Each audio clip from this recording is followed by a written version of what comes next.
English Shorthand Dictation, ready, start. This exhibition was to be opened on January 26, the day we become a sovereign democratic republic. It shows the things manufactured in our country, in the village and in the towns, handicrafts as well as machine-made products. We have to consider in which of these items we should expand production and which we should do more in the national interest. 20 years ago, we pledged to work for complete independence. By God's grace, we have redeemed that pledge. We need not go into the many causes due to which we did not have to suffer as much for it as we might well have suffered. But usually we do not value fully those things for which we do not have to suffer much. Gandhiji underwent the biggest suffering for Swarajya. There were others too who followed in his footsteps and sacrificed a lot.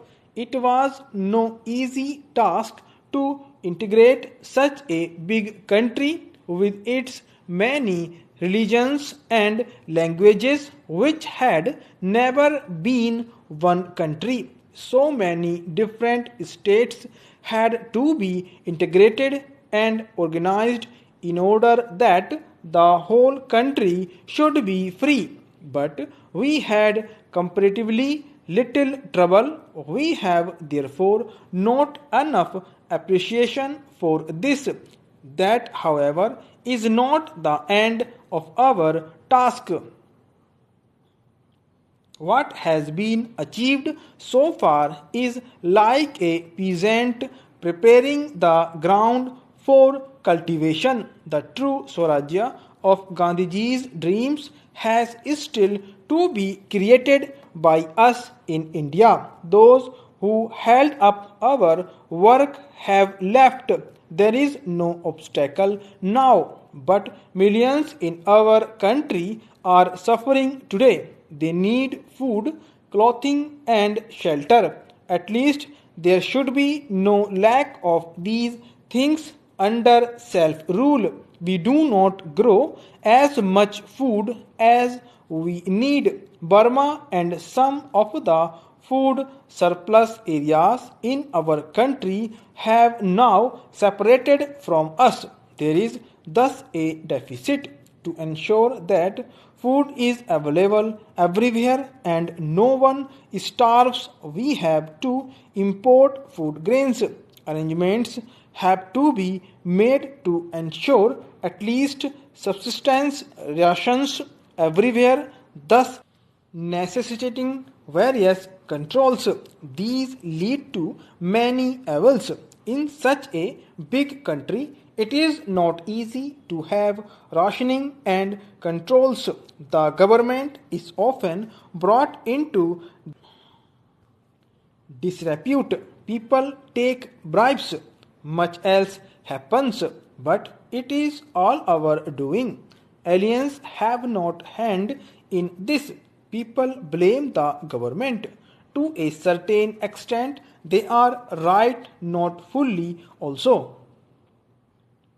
This exhibition shows, among other things, how to grow more food, what to do and use for this purpose, what we are doing in this respect, and where we have to become independent of food imports and mostly grow what we need. It is a difficult task, especially for a country weakened by years of slavery and foreign exploitation.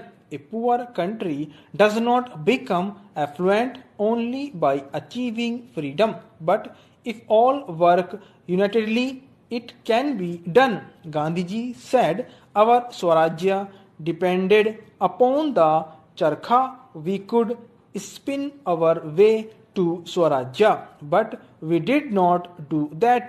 The Swarajya we have gained is not the real thing. Real Swarajya we can have by producing in our country what we need. For this, we will have to change our habits. We will have to transform our villages. We have to pledge ourselves not to use imported goods.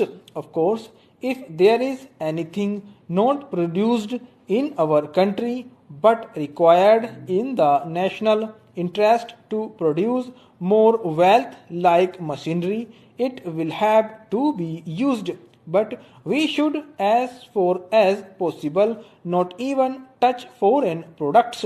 Things made by our poor brothers and sisters in our villages and our towns have to be encouraged.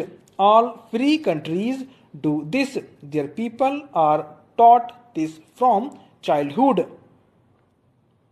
Our industrialists and other capable people should try to manufacture the machines we now import and make our economy self-reliant. Unfortunately, we have a dispute with a neighbor of ours.